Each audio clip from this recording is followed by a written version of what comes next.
I am back again to talk about the classic Universal monster movies, and this time it's for The Invisible Man, directed by James Whale, who, 2 years before this movie came out, had a lot of success with Frankenstein back in 1931. But when it comes to the classic Universal monster movies, I'm pretty sure if you've seen my channel for a while, you know how important these movies are to me. True story. Back when I was a kid, before spring break was going to happen, my grandfather promised me if I ever got a good report card, he would give me a ton of movies for my choice. And of course, I asked if we can watch the classic Universal monster movies because those were the first few horror movies that I watched. Although there was like a select few that I did watch as a kid that were somewhat a bit bloody, but I mean, there was a limit as a kid to how much horror movies I could watch. But when it came to the Universal monster movies, they got a pass. So, of course, we would watch the Universal monster movies like Frankenstein, Dracula, The Wolfman, The Mummy, and The Creature from the Black Lagoon, and of course, The Invisible Man. I don't necessarily think The Invisible Man is a horror film. It's more or less a science fiction thriller in a way, because, I mean, this is, of course, adapted from the book by H.G. Wells. If anybody has ever read the book, I read the book back when I was a kid, and it was very different from what I saw in the movie, but there's like a few differences here and there that I'll point out later in the video. As for Claude Rains' performance in the movie as Jack Griffin / The Invisible Man, he's really good as this character. Throughout most of the movie, he has his face completely wrapped in bandages. Whenever whenever the character is not invisible, and he doesn't fully become visible until like the very end of the movie, because mostly the effects. I mean, this movie is mostly well known for its special effects, but of course there was no like computer imagery or anything like that. I mean, but mostly what they did, whenever there was a scene of the character being invisible, they of course like used wires for to move certain objects that it looks like the character is picking up. And whenever they showed a scene of the character with clothes on, but still parts of his body are invisible, they use a black velvet suit for Rains against a black velvet background. And for its time, it looks like the effect still really holds up well today. I wouldn't say I don't necessarily think it's dated. It still looks good to this day, and I still like this movie. Although, I mean, it's not a perfect movie by any means. I mean, it's old. There's a few issues that I have that I will point out later in this video, but I still love this movie for what it is.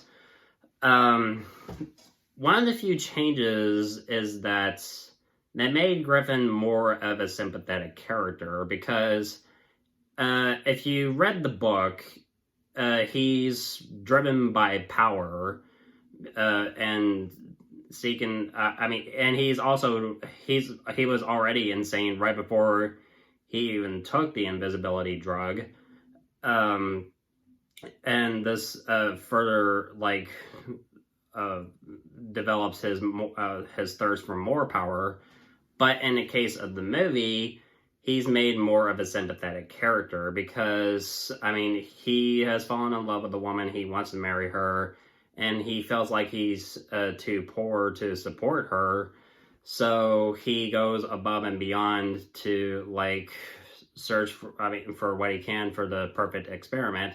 So with this breakthrough, with his research, he eventually becomes invisible, but his insanity is a side effect of the invisibility drug. And I like that they made Griffin more of a sympathetic character, because in a way you do care about him, even though he does terrible things in this movie. Hell, he wrecks a freaking train. So yeah, I mean, but still, I mean, his motivation, it's quite understandable, um and the fact that he's driven by love to do what he's doing, but he's doing all these terrible things as a side effect of the invisibility drug. So one of the best scenes in the movie is, one of my favorite scenes in the movie is that when Griffin is talking to his fiancee Flora, who's played by Gloria Stuart. If you don't know who Gloria Stuart is, you probably would recognize her as the elderly Rose from Titanic.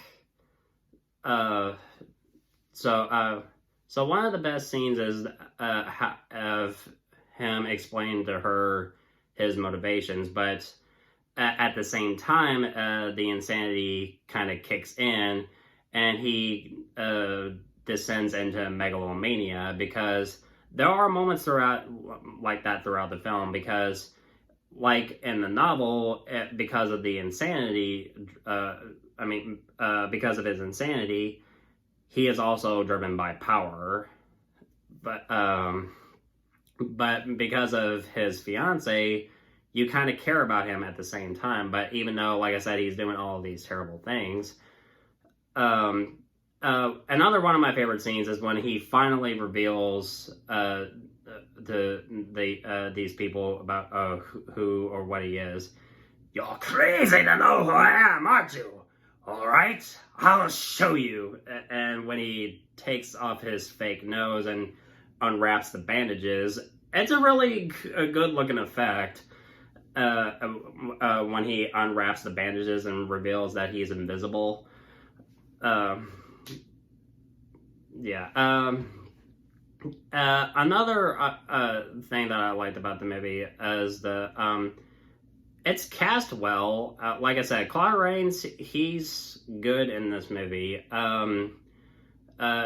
Mostly, I mean, he mostly does like voice acting and mostly that, but throughout, it's like some parts in the movie, he mostly, like I said, he has his face completely wrapped in bandages and has like a dark pair of sunglasses. But what he did with this character, he totally nailed it. And this is by far my favorite incarnation of the Invisible Man. And hell, I mean, I own it both on Blu-ray and of course VHS. I originally had it on DVD. It came with a 5-movie set. It had like 5 different movies. I don't know what happened to it. I think I lost it, but so I got the movie both on Blu-ray and VHS. So I'm kind of losing track here, but back to the review. And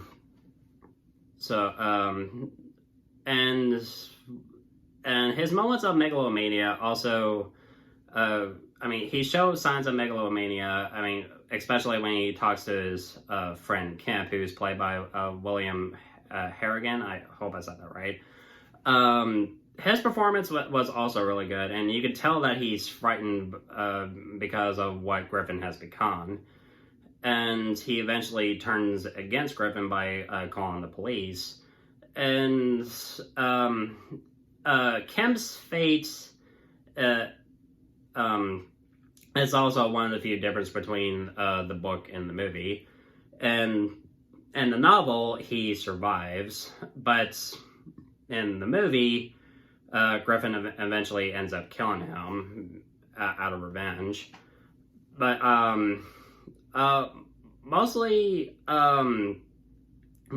at first, I mean, I kind of wish that the character, I mean, even though he was a bit cowardly, I kind of wanted the character to stay alive for the end, at least, but I don't expect an adaptation of a book to be 100% faithful to the source material, but they do what they do, I guess. Also, the scene after after Kemp calls the police, and also after the scene of Griffin of him talking to his fiance, he tries to make his escape because there's a whole bunch of police circling the area. He's first he smacks one cop in the face, then pinches his nose. He's very close to them. There's this one. It's a minor nitpick, but why can they all just like gang up on him and just handcuff him? I don't know. It's a one tiny little issue that I have with the movie.